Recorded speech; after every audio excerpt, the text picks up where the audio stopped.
joining us on The Informer is a footballer, but these days a businessman. His name is Paul Dimattina, played 131 times for the Western Bulldogs. I can remember he made his debut against my Navy Blue Baggers at Optus back in '95. Did you win or lose that day? George, we ended up losing that day. We ran Carlton to the line. That was 1995 when I think Carlton maybe only lost 1 or 2 games for the season. The game was in the balance at 3/4 time, and I had I did have the misfortune of having to tag Anthony Koutafidis, but at 3/4 time I'd kept Kouta to 8 touches, and I was doing my job, and I was wrapped because obviously on debut it was a pretty tough gig. At 3/4 time, David Parkin made the move and pushed Kouta to full forward. I looked up at the coach's box when we went back out, and they basically said, "You're not going there." And I did cartwheels. So poor old Steve Crediel cut him in the last quarter, and Kouta kicked 4 goals in the last quarter. And the end result, Carlton won by about 4 goals. So, and Kouta got 2 Brownlow votes that day. So from having next to nothing, not touching the ball, the last quarter was the Kouta show. Just an absolute specimen and a great footballer. He's a great guy. Listen, you made a career of being a high possession footballer. You're the son of Frank Dimattina, who played, of course, for Richmond.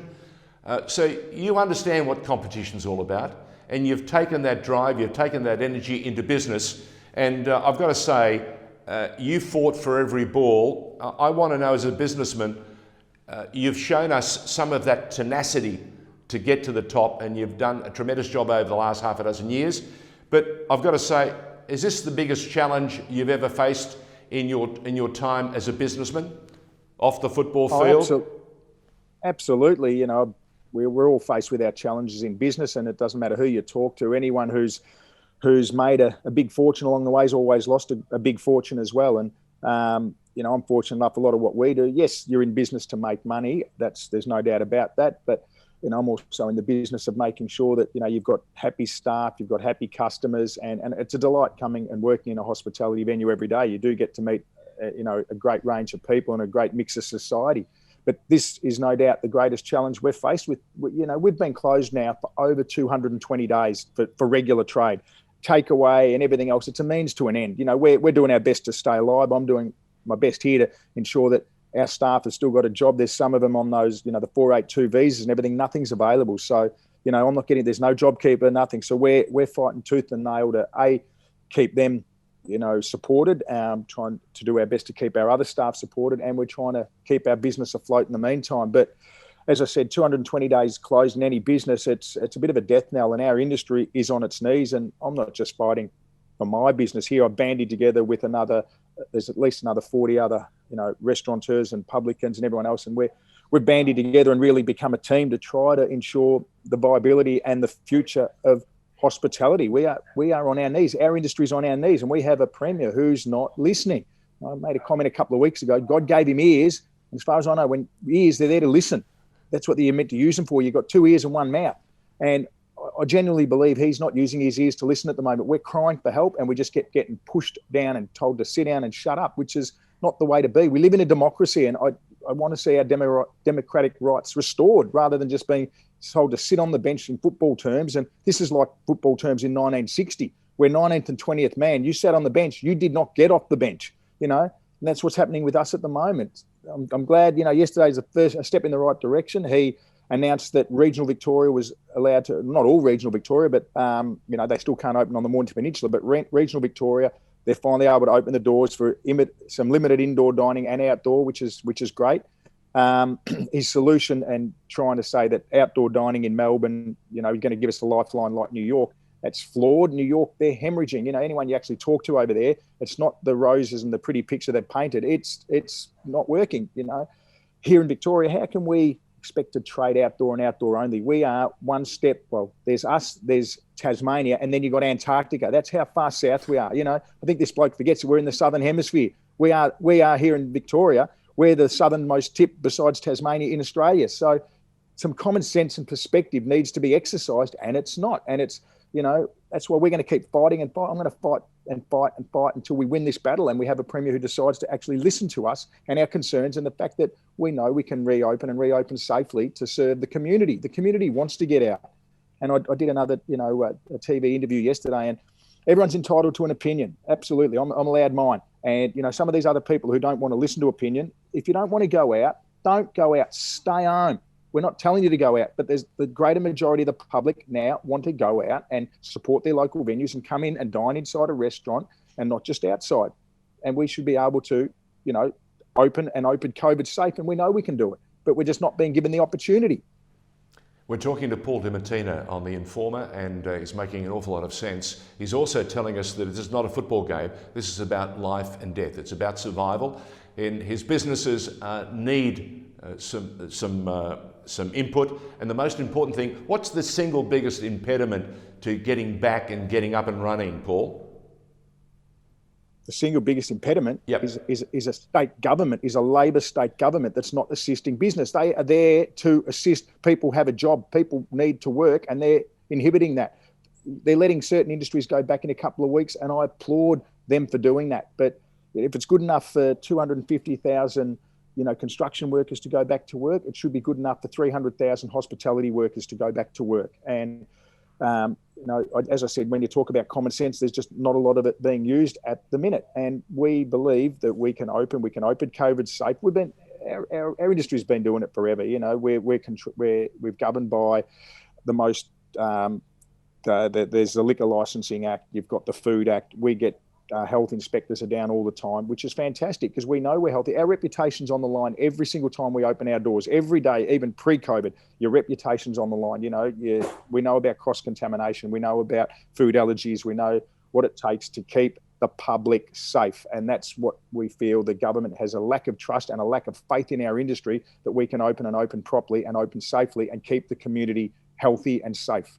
The government talked about getting business back up and running, as you mentioned. What would you like to see them do? Is payroll tax relief a chance? Are you looking at some rent relief, perhaps for some of the properties that you are involved in? And would you like to see some of that red tape that they're talking about set back a little bit, give you a bit more breathing room? There needs to be tax reform at a national level with our federal government for our industry. Payroll tax got to be abolished. Has to be. It's just an impost. It just doesn't make sense. Again, FBT, we need that gone. We need people out spending money and to help our industry survive. There's about 4 or 5 key points that we put forward that to ensure the viability and long-term success of hospitality, and especially here in Victoria, it's the cornerstone of brand Victoria. What do you think of when you think of Victoria, when you think of Melbourne, when you think of, we are the sports capital of the world in Melbourne. We are an arts centre. We are very cultural. Our cafes, restaurants and bars make up the fabric. And this has just been absolutely smashed because of some inept running of our state. And as I said, people are entitled to their opinion. That's my opinion. And if you've got yours, fair and well. But, we just got to work. There's got to be a way that we can all start working together and not have the divide that we are having in our community at the moment. The police don't want to be doing what they're doing at the moment. They're mandated and dictated that they've got to be like the Gestapo. They don't want to be doing that. I've spoken to enough police officers who are hating their jobs at the moment. They want to catch criminals. They don't want to go out and arrest people for not wearing a mask. So we need a leader who wants to bring us together rather than divide us like he has done. So, I just wish that A, he would listen, and B, that we can become one happy state again rather than everyone hating each other. And that's what's really happening at the moment. There's a real divide. And when you play team sport, it's not all about you. It's about us and we. And all the words we ever hear come out of Dan's mouth is I and me, because he's a one-man band at the moment. We know that a lot of his other Labor ministers aren't on his team. And he's just very, very selfish individual. And I've got to admit, as much as I dislike him, he's the greatest politician I think we've ever seen. He's a bulldog. And the fact that people still, believe in him and trust him and love him, that shows you that he's actually a bloody great politician. I don't think he's a great leader, but I think he's a fabulous politician. Speaking of fabulous things, one of the things that's really a huge impost, it's almost like a burden you don't want to carry, but when business is up and running, you have your commitments, you have your responsibilities, you have all those things that you need to pay, the electricity, you need to pay your rent and all that sort of stuff. Now, is there an opportunity when you're not allowed to open and allowed to work, to get some relief from your electricity bill, from your rental and commitments and other things? Are you looking at that sort of thing?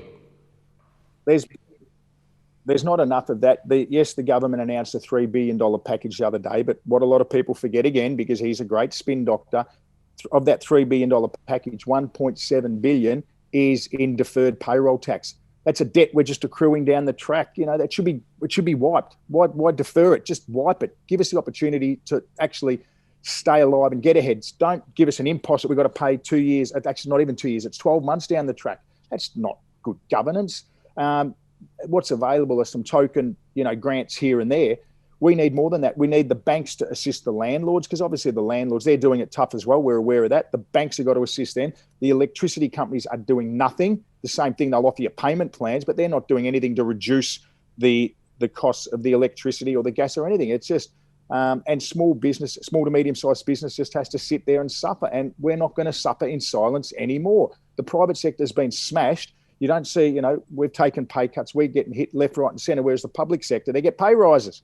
How does that make sense? There's just got to be a bit of equilibrium. And as I said, for us, yes, we need a lot of, there's got to be tax reform. There needs to be cheaper electricity. There's just so many things that could be done that we feel that haven't been done as yet. And even if here at Lamaras, we can attain the maximum grants that are available, if we could get up to 30 grand, that equates to, if we do get that, $150 per day in compensation. We've been closed, as I said, over 220 days. So, if you work out the 30K divided by 220, what's that, $150 a day? Nowhere near enough. It generally costs myself and our business here $5,500 a day to run when we're open and trading properly. You've got to take away a few other bits and pieces at the moment, but it's still costing us at least $2,000 a day to open our doors to do what we're doing here at Lamaras at the moment, which we've got a pop-up cafe set up. We have a delicatessen and our bottle shop going and doing some takeaway.